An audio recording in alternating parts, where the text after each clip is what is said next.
자, 여러분 안녕하십니까? 오늘은 선생님이 여러분들과 함께 한자를 공부해 가면서 또 한자 성어들을 공부해 가면서 여기에 있는 빈칸들을 퀴즈, 퍼즐을 한번 풀어보는 그런 시간을 갖도록 하겠습니다. 자, 먼저 제가 지금 칠판에 이렇게 세 가지를 써놨는데 제일 위에 쓴 게 뭐죠? 이거는 제가 뭐라고 쓰냐면 한자 성어라고 쓴 거고, 밑에 거는 사자 성어라고 썼고, 밑에는 고사 성어라고 썼습니다. 혹시 학생들 중에서 한자 성어와 사자 성어와 고사 성어가 다 같은 게 아니냐, 혹시 이렇게 생각하는 학생이 있을지 모르겠습니다. 그래서 이 퀴즈들 하기 전에 먼저 설명하면은, 한자 성어라는 건 뭐냐? 말 그대로 한자 성어라는 것은 한자로 이루어진 그런 말. 그렇죠? 옛날 중국에서 만들어진 그 한자를 가지고 말을 만든, 그래서 관용적인 의미로 굳어져서 쓰는 것을 한자 성어라고 하고요. 사자 성어는 그 중에서 네 글자로 이루어진 것을 사자라고 합니다. 사자, 넉사자잖아. 네 글자로 이루어진 성어다. 그게 바로 사자 성어가 되겠고요. 고사 성어라는 것은 이 한자 성어가 만들어지는 데 있어가지고 옛날에 어떤 관계된 일이 있어서 그 일로부터 유래된 것. 다시 말하면 그 성어와 관련된 어떤 스토리가 있는 거라면 그건 우리는 뭐라고 부르느냐? 그걸 우리는 고사 성어라고 부르는 거죠.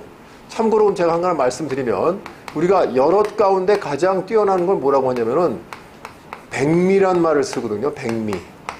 이 백미란 말은 흰 백자에다가 눈썹 미자를 써가지고 여럿 가운데 가장 뛰어나다라는 의미로 쓰이는 건데, 이 백미란 말이 나오게 된 유래는 옛날 중국, 여러분들 삼국지 좋아하잖아요. 삼국지에 보면 촉이라는 나라에 아주 우수한 인재들이 상당히 많았습니다. 그 우수한 인재들 가운데 또 마씨 오형제가 굉장히 우수했습니다. 뭐 마량, 마속 등 이렇게 오형제가 있었는데, 그 5 형제 중에서도 가장 뛰어난 사람이 바로 마량이라는 사람이었는데, 이 사람의 신체적인 특성이 바로 뭐냐? 흰 백자, 눈썹 밑자, 눈썹이 휘었다는 거죠. 그러니까 인재가 워낙 많았던 촉이란 나라에서 그 중에서도 바로 마씨 오형제가 뛰어났는데, 그 마씨 오형제 가운데서 가장 뛰어난 사람이 가장 큰 형이었던 마량이었기 때문에 마량의 신체적인 특성인 흰 눈썹을 가지고 바로 여럿 가운데 가장 뛰어나다, 이런 의미로 쓰는 거거든요. 그렇다면 이건 뭡니까? 한자로 만들어졌죠? 그러니까 한자 성어가 되겠죠. 그런데 네 글자입니까? 네 글자가 아니죠. 2글자잖아. 그러니까 이건 사자 성어는 아니고 만들어지는 데 있어가지고 제가 어떤 스토리를 이야기했지 않습니까? 그러니까 이런 경우는 뭐가 됩니까? 이런 경우는 고사 성어가 되겠죠. 그런데 이런 백미 같은 말 말고 우리가 뭐 예를 들어서 일벌백계다 이런 말을 써요. 일벌백계. 일벌백계란 말은 한 명에게 벌을 줌으로써 100명을 훈계한다, 가르친다, 이런 의미인데 분명히 한자로 만들어진 거기 때문에 한자 성어가 되겠습니다. 그리고 몇 글자입니까? 하나, 둘, 셋, 넷, 네 글자니까 사자 성어가 되지요. 그런데 이게 만들어진 어떤 스토리 같은 거는 없잖아. 그러니까 이거는 고사 성어라는 할 수가 없습니다. 그러니까 여러분들 이 세 가지를 분명히 구별할 수 있겠죠? 자, 이 세 가지를 구별하면서 우리가 직접 퀴즈 퍼즐을 풀어보도록 하겠습니다. 자, 그러면 우리 1번서부터 퀴즈 퍼즐을 풀도록 하겠습니다. 자, 1번 밑에 지금 자막이 나오고 있습니다. 사물의 옳고 그름, 크고 작음, 좋고 나쁨 등을 가려서 하는 거. 이거를 우리가 1번에 지금 들어가는 글자가 가로 2글자잖아요. 2글자 뭐라고 하죠? 우리가 일반적으로 너무나 이 사건이 복잡해서 내가 도대체 이게 어느 게 뭔지 뭐뭐 할 수가 없다. 우리가 여기 나와 있는 대로 사물의 옳고 그름을 따질 수가 없다. 이걸 우리가 뭐라고 합니까? 그렇죠. 분간할 수가 없다라고 해서 분간이란 말을 집어넣는 겁니다. 분간. 그죠? 1번 문제가 여러분들이 아마 제일 처음에 칸을 채워야 되는 거기 때문에 여러분들 좀 어렵게 생각할 수 있었겠지만, 밑에 나와 있는 대로 사물의 옳고 그름, 크고 작음, 좋고 나쁨 등을 가려서 하는 것을 분간이라고 하고, 우리가 흔히 분간할 수가 없다. 이런 의미. 뭐 안개가 앞에 잔뜩 가렸을 때 앞에 길이 험하지 않은지 도무지 분간할 수 없다, 이렇게 얘기를 하기 때문에 1번에 가로는 분간이 들어간다고 할 수가 있겠습니다. 자, 그러면 2번에 세로로 하나, 둘, 셋, 넷, 네 글자네요. 그러니까 뭐 한자 성어겠고 사자 성어겠고, 혹시 그 사자 성어 안에 스토리가 있다면 그거는 또 고사 성어가 되겠죠. 자, 2번 뜻을 보겠습니다. 자, 2번 세로입니다. 자, 간과 쓸개를 보여주며 사귄다는 뜻에서 서로의 마음을 터놓고 사귄다 하는 그런 뜻이라는 겁니다. 그렇죠? 그러면 우리가 일반적으로 여기에 얽혀있는, 즉 간, 이 간이라는 건 뭐야? 우리 사람 몸속에는 간을 얘기하는 거거든요. 간과 함께 우리가 항상 중요하게 얘기하는 게 뭐냐? 우리 어떤 신체 일부에 있어서 중요한 거를 우리가 간이라는 건 한자를 이렇게 쓰는데 간이라고 하고, 그 다음에 우리 신체는 이렇게 달월부수를 씁니다. 이 달월부수라는 거는 고기 육에 해당되는 거기 때문에 여기서 바로 그런 내용이 되겠죠. 자, 그 다음에 이제 이게 바로 뭐냐? 이 글자가 이게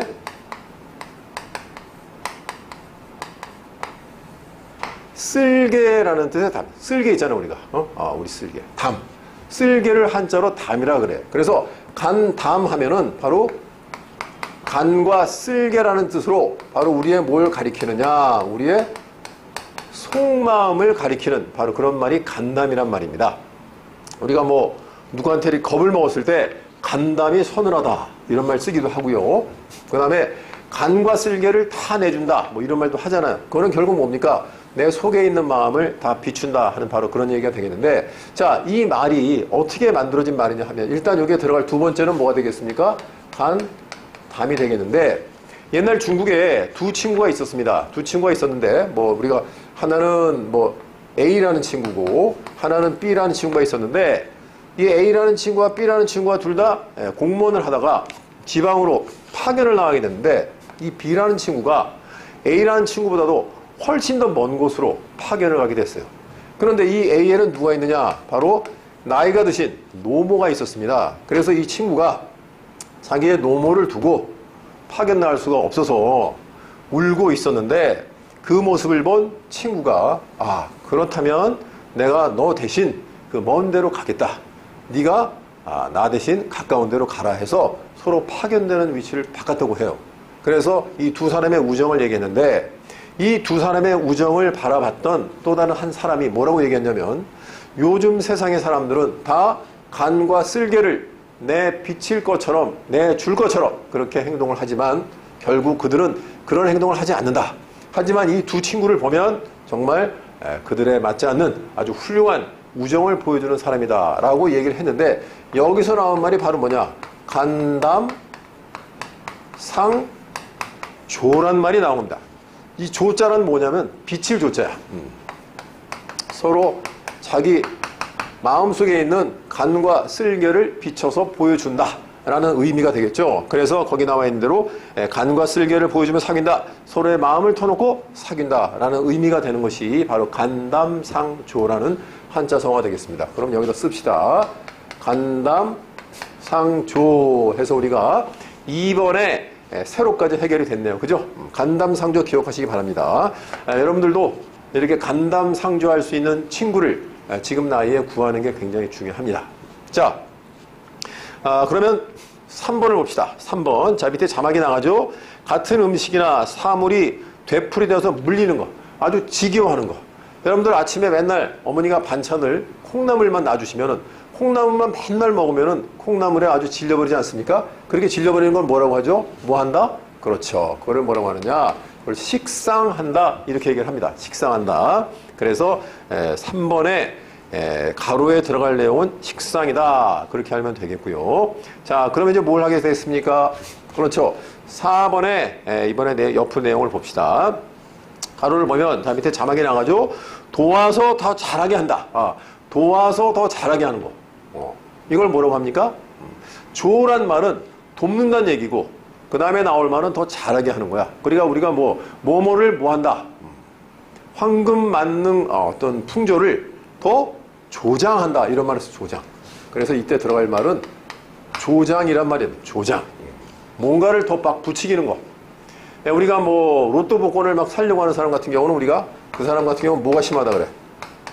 사행심. 이 사행심이라는 건 뭐냐면 자기가 열심히 노력하는 게 아니라 그 어떤 요행을 바라는 마음, 그런 걸 사행심이라고 하는데, 바로 그는 로또 같은 걸 막 산다고 그러는 그런 사람들은 우리가 사행심을 조장한다 이런 말을 씁니다. 그래서 저기 4번에 들어갈 내용은 조장이란 말이 들어간다 이렇게 보면 될 수가 있겠고요. 자, 그러면 이제 5번에 들어갈 세로의 내용을 봅시다. 자, 5번에 들어갈 세로 내용 무슨 내용이 될까요? 자, 이름이나 신분이 특별하지 아니한 평범한 사람들. 자, 이런 사람들을 우리가 뭐라고 하느냐? 장, 하나, 둘, 셋, 넷 있으니까 역시 한자성어, 사자성어가 되겠네요. 자, 중국에서 가장 많은 성씨가 무슨 성씨냐 하면은 중국에서 가장 많은 성씨가 이씨라고 해요. 이씨.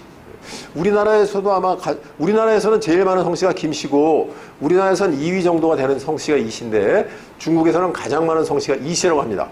그 다음에 많은 성씨가 왕씨야. 그 다음에 많은 성씨가 뭐냐? 그게 바로 장씨라고 합니다. 장씨. 여기 장씨. 그 다음에 많은 성씨가 이제 장씨가 되는데 이씨, 왕씨, 장씨. 중국에 또 인구가 많잖아요. 그러니까 중국 어디를 가도 옆에 사람 툭 건드리면서 여보쇼 당신 성이 뭐요? 그럼 장씨입니다. 몇째 아들이야? 셋째 아들입니다. 옆에 사람 툭 쳐서 당신 성이 뭐요? 이씨입니다. 몇째 아들이야? 넷째 아들입니다. 그래서 중국에는 어디를 가나 장씨의 셋째 아들, 이씨의 넷째 아들, 뭐 장씨의 첫째 아들, 이씨의 둘째 아들 상관없죠. 어쨌든 이렇게 수많은 사람들을 만날 수가 있다는 얘기야. 장삼이사. 그러니까 이건 결국 뭘 얘기하느냐? 아주 평범한 사람들. 어디 가나 만날 수 있는 아주 흔한 그런 평범한 사람들을 얘기할 때 우리가 뭐라고 한다? 장삼이사라고 이야기를 합니다. 장삼이사. 평범한 사람들. 평범한 사람을 비슷한 말로 또 뭐가 있습니까? 갑, 남, 을, 여. 그죠?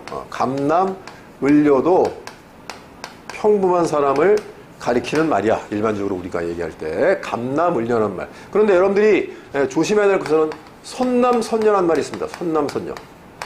착할선, 사내남. 착할선, 계집녀 자 써가지고 이 선남선녀라는 거는 이거는 평범한 사람을 이야기하는 게 아니라 그냥 착한 남자와 착한 여자 또는 불교에 귀한 불교에 귀한 신자들을 우리가 일반적으로 얘기할 때 선남선녀라고 합니다. 그러니까 다시 얘기하면 여기에 들어갈 장삼이사란 말은 평범한 사람을 가리키는 말이고 그와 비슷한 말로는 뭐가 있다? 갑남을녀란 말이 있고 여러분들이 조심해서 구별해야 될 말은 선남선녀. 이거는 평범한 사람이 아니라 일반적인 착한 사람들 또는 불교에 귀한 그런 신자들을 가리킬 때 쓰는 말이다 하는 것을 확인할 수가 있겠습니다. 자, 일단 우리 여기까지 채웠지요. 자, 그러면 이제 뭐로 들어가느냐? 한 7번 정도 해볼까요? 예, 7번 봅시다. 세로 7번 인품이나 학식, 재질 등이 높고 뛰어난 것을 우리가 얘기할 때 뭐라고 합니까? 이거를 우리가 높다 하니까 높을 고자 쓸 거 아니에요? 뭐하다? 고매하다.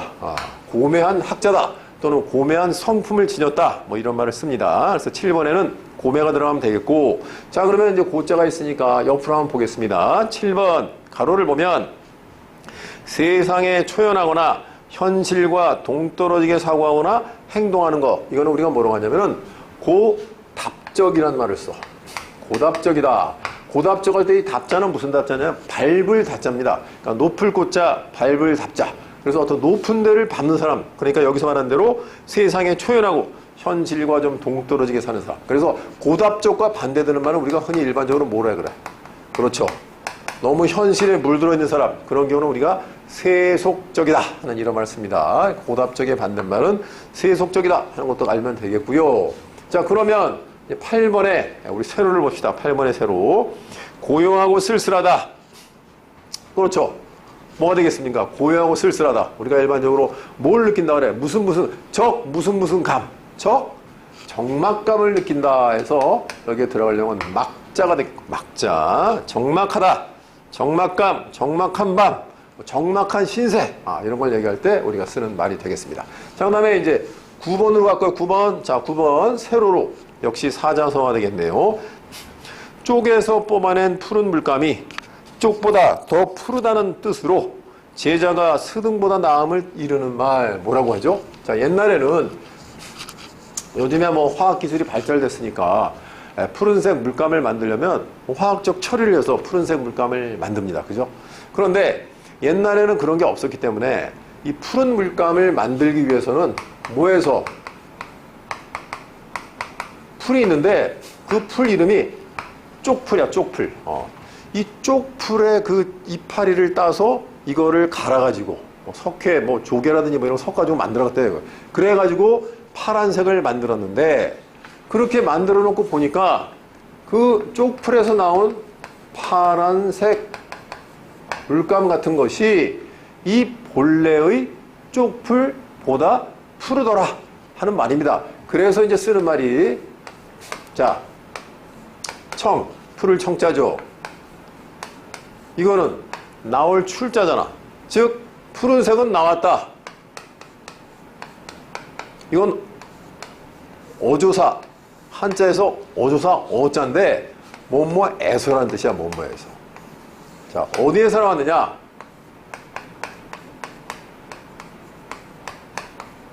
람. 이게 람자입니다. 이 람자가 무슨 람자냐? 이게 바로 쪽풀 람자란 말이야. 푸른색은 쪽풀에서 나왔다. 뭐야? 여기까지 끝나면 말이 없잖아. 그러니까 뒤에 이어지는 말이 뭐냐? 이 청,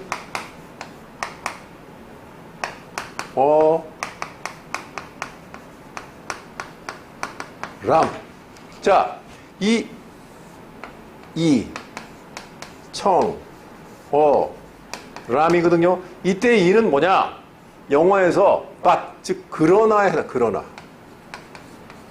그리고 이 어는 아까 위에서 뭐뭐에서라고 해석이 됐지만 여기서는 뭐뭐보다는 뜻입니다.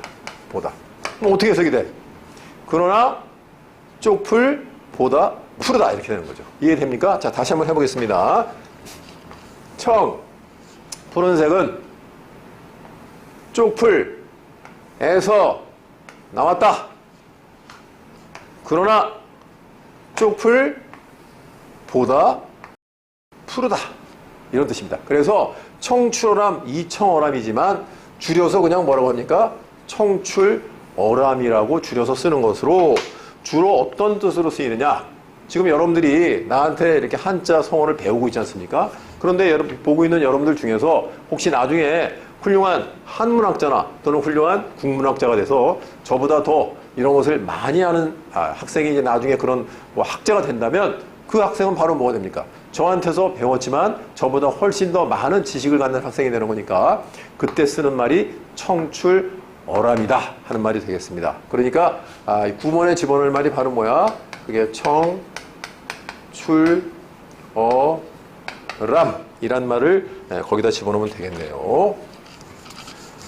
자, 그래서 이 청출어람이란 말은 아까 얘기한 대로 어떤 뜻이다? 그렇죠. 스승보다 나은 우리가 제자를 얘기할 때 청출어람이란 말을 씁니다.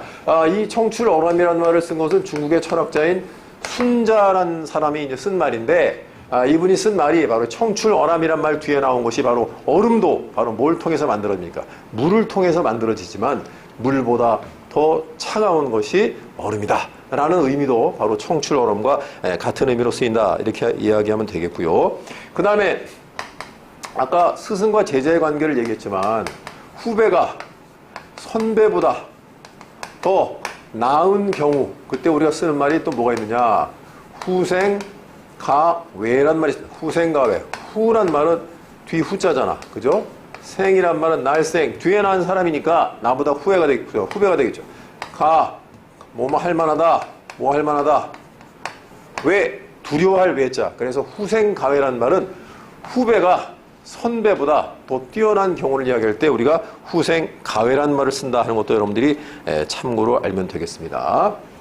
아시겠죠? 같이 한번 알아두세요. 청출어람이란 말, 이거는 스승보다 나은 제자를 얘기하는 것이고 여기에서는 후생가외란 말은 자기 후배가 선배를 앞지르게 되는 경우 바로 그런 말을 이야기한다 하는 것도 알면 되겠습니다. 자, 그러면 우리가 지금 몇 번 채웠습니까? 9번에 세로를 채웠네요. 청출어람 채웠고 자, 몇 번으로 갈까요? 9번 했으니까 10번으로 갈까? 자, 10번 가로를 봅시다. 생각하여 헤아림. 생각하여 헤아린다. 이때 우리가 쓰는 말이 좀 여러분들 좀 어려운 말이겠습니다만 사료가 된다. 사료가 된다. 이런 말을 쓰는 거야. 그러니까 사료라는 말을 여러분들이 알면 되겠고요.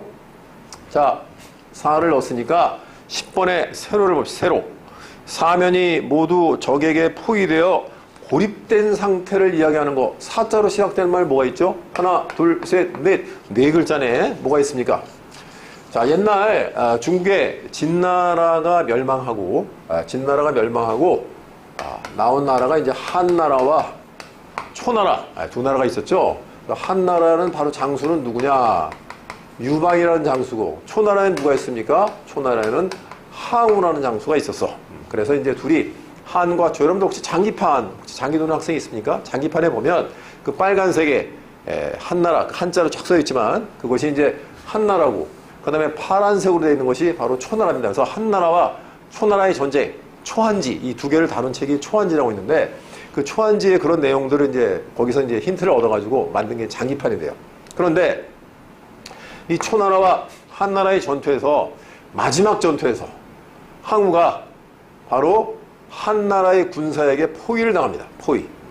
항우가 이제 갇혀있고 포위를 당해요. 한나라 군사한테. 뭐 항우만 있는 게 아니라 항우 부하들도 다 포위가 돼 있었겠죠. 그런데 이 유방에게는 아주 훌륭한 책사, 머리를 쓰는 그 책략가가 3명이 있었어요. 한신, 장량, 소아. 이 3명의 장수가 있었는데, 그 중에서 이제 장량인가 하는 장수가 유방에게 완전히 포위를 해서 다 죽일 필요가 뭐 있겠습니까? 이 전쟁이 지금 오랫동안 진행되는 가운데 저 항우의 군사들은 전부 다 지쳤습니다. 그리고 자기 고향 생각이 날 거야. 그러니까 우리가 우리 칼에 피를 맞추지 말고 포위 한 군데를 뚫어놓고 사방에서, 이 항우의 군사들은 전부 어느 나라 군사야? 초나라 군사들이니까 초나라 생각이 나게끔 그 초나라의 노래를 부릅시다. 여러분, 노래가 뭡니까? 한자로 노래가 가냐, 가. 그죠? 노래 부르는 사람은 우리가 가수라고 한다는 얘기예요. 가냐. 어느 나라 노래 불렀어? 지금 얘기했잖아. 초나라 노래. 그래서 초나라의 노래를 부른 거지. 초나라 노래니까 뭐야? 초가 아니야. 초가. 어디에서? 사방에서. 그래서 사방에서 초나라 노래를 불렀더니 항우의 군사들이 전부 다 도망을 갔습니다. 어디로? 일부러 도망가게끔 여기를 뚫어놨잖아. 그래서 다 항우의 군사들은 집으로 도망을 갔고, 마지막에 남은 항우의 그 애인이 있었는데, 그 우민이라는 항우의 애인이 있었는데, 그 우민과 함께, 그리고 항우가 타고 다니던 말이 오추마라고 있습니다. 오추마. 그 중국에서 유명한 말이 2마리가 있는데, 삼국지에 보면은 관우가 타고 다니는 말을 적토마라고 하죠. 그리고 이 항우가 타고 다니는 말은 오추마인데, 오추마와 함께 스스로 목숨을 끊어버린 바로 그런 이야기가 이 사면초가에 담겨있는 스토리가 되겠죠. 그러니까 얘는 뭐야? 사자성어면서 고사성어가 되겠네. 그래서 여기 들어갈 말은 뭐가 됩니까? 사면초가. 사면초가 하니까 뭐 학생들 중에 초가집. 그게 아닙니다. 노래야. 초나라 노래를 불렀다는 얘기예요. 초나라 노래. 사면초가 하면은 사면이 모두 적에게 포위된 것을 이야기합니다. 자, 그 다음에 이제 뭐야? 12번 옆에 가로를 봅시다. 과거 급제자가 광대를 데리고 풍악을 잡히면서 거리를 돌며 좌주, 선진자, 친척 등을 찾아보던 일. 그러니까 옛날에는 과거 시험에 급제를 하면 그 과거 시험에 합격한 사람이 이렇게 잔치를 벌이는 거. 무려 사흘에 걸쳐서 했답니다. 사흘에 걸쳐서 자기 친척도 찾아가고 자기 선배도 찾아가서 그렇게 놀면서 돌아다녔다. 그래서 거리를 놀면서 돌아다녔다. 이 가짜가 거리라는 뜻이야. 거리. 그리고 논다는 건 뭡니까? 유자를 써가지고 그걸 뭐라고 합니까? 유가라고 하는 거죠. 유가. 물론 사면초가할 때 가짜는 노래 가짜지만 유가할 때 가짜는 거리 가짜입니다. 여기서 지금 음만 같은 거로 우리가 맞춰나가는 거니까 혼동하면 안 돼요. 그래서 그걸 뭐라고 한다? 그거를 유가라고 한다. 여러분들이 참고로 하시면 되겠습니다. 자, 그 다음에 이제 12번 새로 합시다. 자, 꽃다운 이름이 후세의 길이 전하여짐. 꽃다운 이름이 후세의 길이 전해지는 걸 뭐라고 하느냐? 그거를 전한다 하니까 뭐야? 흐를 유자를 쓴다. 그래서 그거를 유라고 하고, 꽃답다는 건 뭡니까? 방자. 꽃다울 방자. 꽃향기 방자입니다. 언제까지? 오랜 세월. 그래서 그거를 뭐라고 하느냐? 유방백세라고 하는 거예요. 유방백세. 이것도 옛날 중국에 한 300년 정도? 그때 이제 중국의 동진이라는 나라에 이 환온이라는 장수가 있었는데, 이 환온이라는 장수가 이제 뭐 권력이 굉장히 세지고 그러니까 자기가 황제가 되고 싶은 마음이 있었다고 그래요. 그래서 어느 날 자기가 황제가 돼서 그런 황제로서의 그런 훌륭한 명성을 후대에 오랫동안 전하고 싶다라고 해서 한 말이 바로 유방백세입니다. 흐를 유자, 꽃다울 방자, 백세란 말은 오랜 세월이라는 뜻이야. 오랜 세월. 알겠습니까? 자, 이 유방백세하고 반대말은 그럼 뭐겠습니까? 꽃다운 이름이 오랜 세월 동안 전해지는 것처럼 나쁜 냄새가 오랜 세월 동안 전해지는 게 있겠죠? 그거는 뭐라고 하냐면 그거는 유취만년이라 그래. 유자는 남길 유자입니다. 취자는 냄새 취자야. 만년 동안 냄새를 풍긴다는 얘기지. 나쁜 냄새를. 그러니까 유방백세와 반대가 되는 뜻이 유취만년이라는 말이 있다라는 것을 여러분들이 알면 되겠습니다. 자, 그러면 이제 뭘 채우면 될까요? 13번 우리 가로를 칩시다. 13번의 가로.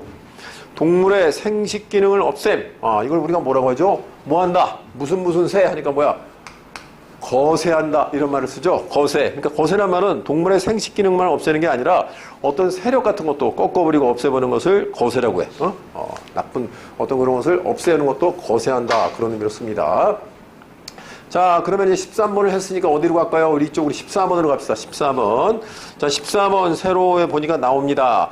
처음에 세운 뜻을 끝까지 밀고 나가는 거죠. 처음이니까 뭐야? 처음이니까 한자로 초라는 게 되겠고, 그죠? 뜻이란 말은 지자가 되겠죠?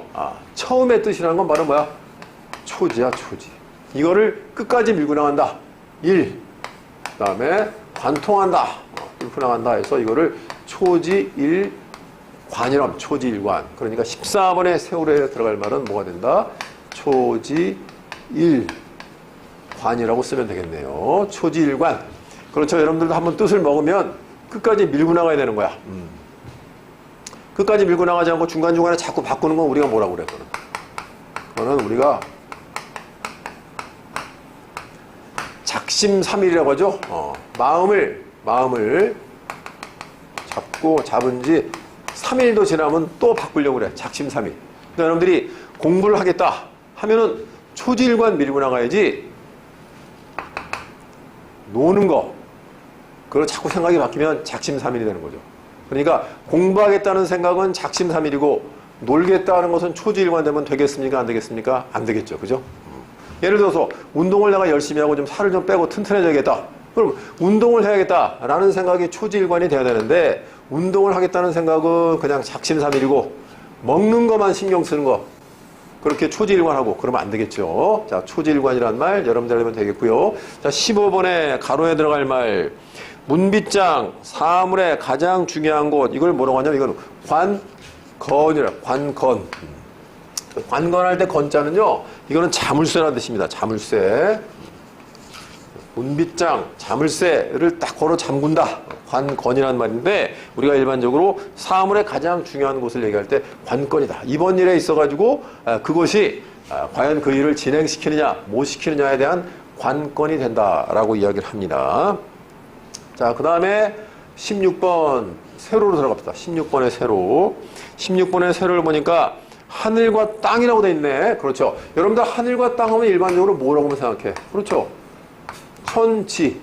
이것도 당연히 하늘과 땅 맞습니다. 그런데 여기에 나와 있는 것은 지금 천지가 아니야. 지금 여기 지금 들어갈 내용이 16번. 여기니까 건으로 시작되잖아. 건. 건과 뭐냐? 여기서 건이라는 거는 이것도 하늘이라는 뜻입니다. 하늘 건이 되는 거고 그 다음에 땅은 이건 곤이야. 곤. 땅, 곤. 그래서 하늘과 땅, 건, 곤이란 말도 쓴다는 것을 알아두시기 바랍니다. 이 건곤과 관련된 한자 성어 중에 건곤일척이란 말이 있어. 건곤일척. 이 척자는 무슨 척자냐면 던질 척자야. 그래서 건, 곤, 일, 척 하면 바로 뭐가 되느냐? 하늘과 땅을 한 번에 던진다 그래서 일생일대 어떤 승부를 걸 때 우리가 건곤일척이라는 말을 씁니다. 뭐 대통령 선거도 여기 해당되겠죠? 대통령 선거도 정말 자기가 대통령에 당선이 되기 위해서 자기의 모든 것을 쏟아붓잖아요. 그럴 때 우리가 쓰는 것이 바로 건곤일척이라는 말을 씁니다. 건곤일척의 전쟁이다. 뭐 이런 말도 쓰는 말이 있으니까. 그래서 지금 뭐가 되겠습니까? 그래서 하늘과 땅, 천지란 말 말고 건곤이란 말도 있다는 거. 그리고 건곤과 관련된 말로 건곤일척이라는 그런 한자 성어도 있다는 것을 여러분들이 알아두시면 좋겠습니다. 건곤일척. 자, 그러면 그 다음에 들어갈 내용 보겠습니다. 몇 번 할까요? 자, 18번 할까요? 자, 18번의 세로를 봅시다. 변증법상의 주요 개념. 어떤 것을 그 자체로는 부정하면서 도리어 한층 더 높은 단계에서 이것을 긍정하여 살려가는 일, 그것을 뭐라고 한다? 그것을 여기 18번에 써야 되겠죠? 그것을 지양이라 그래. 여러분 변증법이라는 게 뭐냐면요. 독일의 누구야? 헤겔인가 하는 철학자가 이야기한 건데 어떤 A라는 상황이 진행이 되면 이 A라는 상황이 계속 가는 게 아니라 반드시 이 A에 반대되는 뭔가가 나타난다는 겁니다. 그러면 A와 B가 계속 투쟁만 하고 있다가 끝나는 게 아니라 A와 B에서 하나의 뭘 도출해내? 그 C를 도출해내는 거지. 그죠?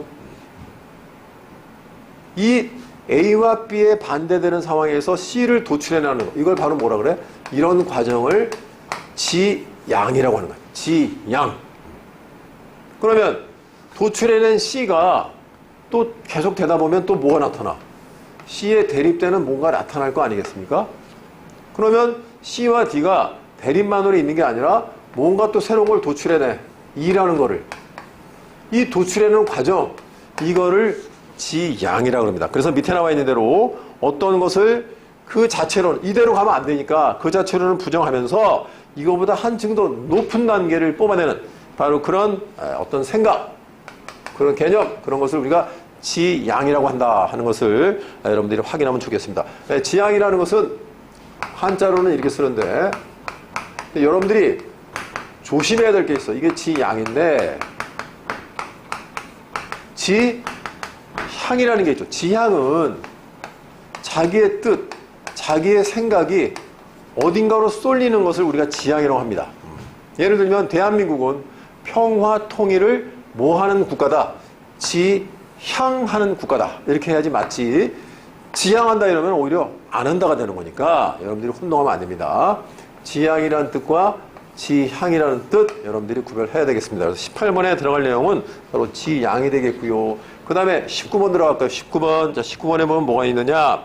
중국 촉한의 임금 유비가 제갈량의 촉이라는 것은 바로 초가집을 얘기하죠. 촉을 3번이나 방문하여 마침내 군사라는 건 자기 어떤 책략가로 삼은 고사에서 인재를 맞아들이기 위하여 참을성 있게 마음을 쓰는 것을 우리가 일반적으로 씁니다.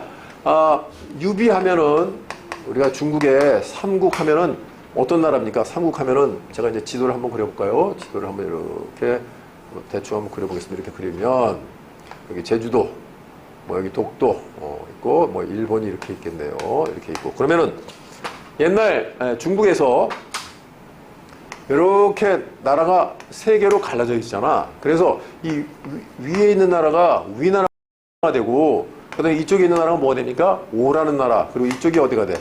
이쪽이 촉이라는 나라죠. 촉. 그렇죠? 그러면 이 세 나라에 있어가지고 가장 중요한 전략적 요충지가 여러분들 어디겠습니까? 세 나라가 맞닿아 있는 바로 여기가 되겠죠? 여기가 바로 어디냐? 여기가 형주라는 곳이야. 형주. 그래서 마지막에 보면 이 촉에 가장 그 유비가 믿었던 장소가 관우인데 관우에게 이 형주를 맡겼다가 관우가 그만 오나라의 장수에게, 그렇죠? 여몽이라는 장수의 계교에 빠져가지고 그만 이 형주라는 것도 뺏기고 죽잖아요. 바로 그런 스토리가 있는 곳인데 이 촉의 임금이 바로 누구야? 유비였잖아. 유비. 그리고 밑에 동생이 관우. 또 누가 있습니까? 장비. 이렇게 3명이 있어요. 3명. 근데 사실 초기에 처음에 나중에는 뭐 초기에 임금이 유비가 됐습니다만 초창기에는 유비가 관우하고 장비하고 셋만 있을 때는 정말 보잘것없는 자기 땅이라고는 어디 있지가 않아가지고 여기저기 가서 그냥 빌부터 지내던 좀 사실 별 볼 일 없는 그런 사람이었어요. 그랬는데 유비가 누구를 들었어? 지금 얘기한 제갈량이라는 사람이 하도 뛰어나다, 아주 뛰어난 사람이라는 얘기를 듣고 자기의 그 책사 군사로 삼기 위해서 제갈량의 집을 몇 번을 방문하느냐? 3번을 방문합니다. 첫 번째 눈 보러 가치던 날 만나러 갔는데 제갈공명이 외출을 했다 그래가지고 돌아왔고, 그 다음에 봄에 또 이제 갔는데 또 외출을 한 거야. 그래서 또 찾아보겠습니다 하고 그 다음 여름인가 갔더니 제갈공명이 마침 있었습니다. 마침 있었는데 낮잠을 자고 있었어. 낮잠. 그래서 이제 유비가 낮잠을 주무시고 계시니까 깨울 수는 없고 해가지고 옆에서 기다리고 있었습니다. 이때 제일 난리쳤던 게 누구겠어? 바로 관우와 장비 중에서도 가장 그 성격이 불같았던 이 장비가 유비한테 형님 도대체 저런 놈이 어떤 놈이 뭐라고 우리가 저 인간 때문에 여기 3번이나 왔고 지금도 빨리 깨우지 왜 깨우지 않고 이렇게 자는 데 옆에서 우리가 기다리고 있느냐. 그랬더니 유비가 뭐라 했냐면 우리가 저 사람을 얻기까지에는 이만큼 참고 겸손해야지만 얻을 수가 있다. 사실 제갈공명도 일부러 자기가 그러니까 일부러 이 유비라는 사람이 어떤 사람인가를 테스트해 보기 위해서 일부러 이렇게 3번씩 2번은 이렇게 뭐 바람 맞히고 1번은 자기가 이제 기다리게끔 해서 과연 자기가 섬길 만한 그런 사람인가 하는 것을 테스트 해봤던 것이죠. 테스트 해본 결과 어땠어? 결국 자기가 자기 마음을 자기 몸을 의탁시키고 맡길 만한 사람이다라고 생각을 했기 때문에 제갈공명이 결국 유비에게 가서 이 촉이란 땅도 차지하고 결국 이 삼국을 통일하려고 했습니다만 아무리 제갈공명이 뛰어나다고 한들 뭐 삼국을 자기 마음대로 통일시킬 수 있겠습니까? 뭐가 따라야 돼? 그렇죠. 운도 따라야 되는데 운이 따라주지 못하고 그만 일찍 죽고 말죠. 그래서 이제 촉이라는 나라도 망하고 이제 그렇게 됐는데 몇 번을 돌아본 거야? 3번을 돌아봤죠? 돌아본다는 게 바로 뭐야 이게? 이게 고자입니다. 고자. 돌아볼 고자야. 어디를 돌아봤느냐? 제갈공명이 살고 있는 초가집을 돌아봐. 초가집. 그게 바로 뭐냐? 초가집이 초려야. 초려. 몇 번을? 3번을. 그래서 돌아볼 고자. 그래서 삼고초려라는 뜻으로 쓰입니다. 삼고초려라는 거는 그러니까 어떤 인재를 얻기 위해서 자기가 겸손하고 참을성 있게 해서 훌륭한 인재를 맞이하게 되는 바로 그런 과정을 나타낼 때 우리가 쓰는 말이 삼고초려다 하는 것을 여러분들이 알면 되겠네요. 그러면 어딥니까? 19번 여기에 들어갈 자가 뭐가 돼? 삼고초려가 되겠구나 하는 것을 확인할 수 있겠습니다. 자, 19번 채웠고 그러면 뭐야? 우리 20번 봅시다. 생각이 짧음, 좁은 소견. 이거는 일반적으로 려. 생각이 짧으니까 짧다는 게 뭐야? 짧다는 거. 단이죠, 단. 그래서 단려라고 여러분들이 알면 되겠고요. 뭐 이건 이렇게 많이 쓰이는 단어는 아닙니다만 퀴즈 퍼즐을 만들기 위해서 집어넣습니다. 단려란 말이 되겠고. 그 다음에 20번. 그러면 20번 밑에 세로를 봅시다. 세로를 보면 결심한 것을 과단성 있게 처리하는 거. 그렇죠? 우리가 뭐라면 뭐하다. 태도가 상당히 뭐하다? 단호하다. 그래서 우리가 단호한 태도, 뭐 단호하게 말하다 할 때 단호라는 말, 결심하는 것을 과단성 있게 처리하는 모양을 단호하다 얘기합니다. 자, 21번 가로를 보면 임금, 정승들이 죽은 뒤에 그들의 공덕을 기리어 주던 이름, 그걸 뭐라고 합니까? 그거를 시호라 그래, 시호. 그렇죠? 뭐 대표적인 사례는 누굽니까? 나라를 위해서 지키다가 돌아가신 우리 이순신 장군, 그분에게 우리가 뭐라고 그랬죠? 임진왜란이 끝난 다음에 그분을 우리가 충무공이라고 내렸잖아. 바로 이게 뭐야? 이런 것을 시호라고 합니다. 시호. 다시 한번 뜻 확인하세요. 시호. 임금, 정승 이런 훌륭한 사람들이 죽은 뒤에 그들의 공덕을 기리어서 주던 이름을 시호라고 한다. 라는 걸 알면 되겠습니다. 자, 이제 몇 개 남았나요? 여기 남았네. 11번 가로를 봅시다. 고생이나 병으로 몸이 여위고 파리한 거 우리가 뭐라고 합니까? 여기 지금 사면초가 할 때 초니까 뭐라고 합니까? 야, 너는 내가 왜 이렇게 모습이 늘 뭐하냐? 초췌하다. 그렇죠? 초췌란 말을 씁니다. 초췌한 모습 이런 식으로 쓰니까 여러분들이 알면 되겠고요. 자, 어때요? 지금 우리가 퀴즈 퍼즐을 다 마쳤습니다. 다시 한번 정리하면 우리 사자성어만 한번 볼게요. 간담상조라는 말이 있어서 간담상조. 간과 쓸개를 다 비춘다. 다 보여준다. 해서 자기의 속마음을 다 내주는 바로 그런 친구 사이, 그런 우정을 얘기할 때 우리가 쓰는 말이 간담상조라는 말. 그러니까 여러분들 같은 경우도 그런 간담상조할 수 있는 친구를 찾기 바랍니다. 그 다음에 여기 나와 있는 게 뭐였습니까? 초지일관이라는 말, 초지일관. 자기가 한번 뜻을 세우면 그 뜻을 끝까지 밀고 나가야 된다는 겁니다. 중간에서 마음을 바꾸면 작심삼일하면 안 되고 끝까지 밀고 나가는 게 초지일관이 되겠고요. 그 다음에 평범한 사람들 가리킬 때 장삼이사. 장씨의 셋째 아들, 이씨의 넷째 아들. 중국에는 어디나 가나 여기 봐도 장씨의 셋째 아들이 있고 저기도 이씨의 넷째 아들이 있으니까 그만큼 뭐한 사람들, 평범한 사람들 얘기할 때 장삼이사라는 말을 쓰고요. 그 다음에 건곤이라는 말 했습니다. 건곤. 천지란 말이 하늘과 땅이 있지만, 천지란 말도 있지만 건곤이란 말도 하늘과 땅이란 말이 있어. 눈이 하도 많이 와서 건곤을 분간할 수 없다 이런 말을 씁니다. 건곤을 분간할 수 없다. 그게 바로 천지를 분간할 수 없다라는 그런 의미로 쓰이는 거고요. 그 다음에 청출어람이라는 말이 있었습니다. 푸른색은 쪽풀에서 나왔다. 뒤에 이청어람. 그러나 쪽풀보다 푸르다 해서 뭐라 그랬습니까?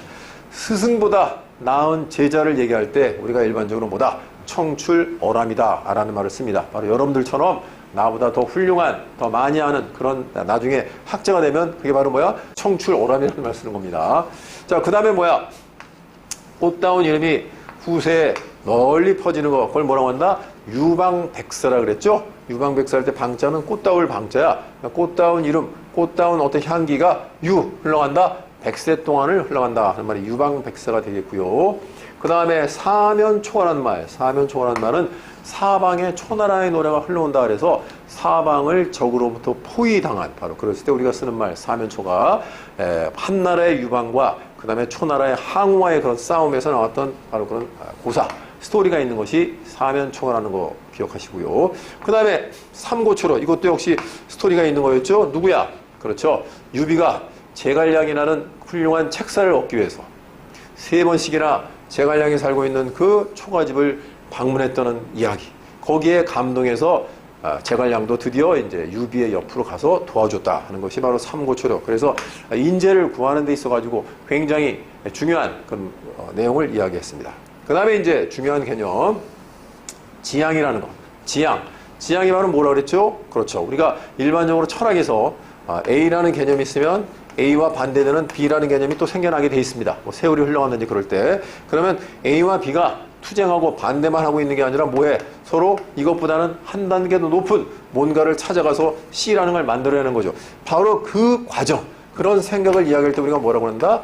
지양이라고 했고, 세월이 지나가면 또 C에 대한 뭐가 나와? 반대되는 D가 나오고, C와 D가 대립만으로 끝나는 게 아니라 C와 D에서 다시 또 E를 또 만들어내. 이렇게 만들어내는 과정, 이것을 지향이라고 한다 하는 것을 여러분들이 알면 되겠습니다. 그런데 조심해야 될 건 뭐가 있다? 지향이라는 말은 우리가 그 뜻이, 생각이 이쪽으로 쏠릴 때 우리가 지향이라고 한다 하는 것을 여러분들이 알면 되겠네요. 자, 이렇게 해서 여러분들이 좀 재미가 있으셨는지 모르겠습니다만 이렇게 퍼즐을 만들어가지고 여러분들 그 어휘력 그리고 이런 것들을 한번 테스트해보고 풀어봤는데요. 다음 시간에 또 기회가 된다면 또 이런 퍼즐을 또 만들어가지고 여러분들과 함께 풀어보도록 하겠습니다.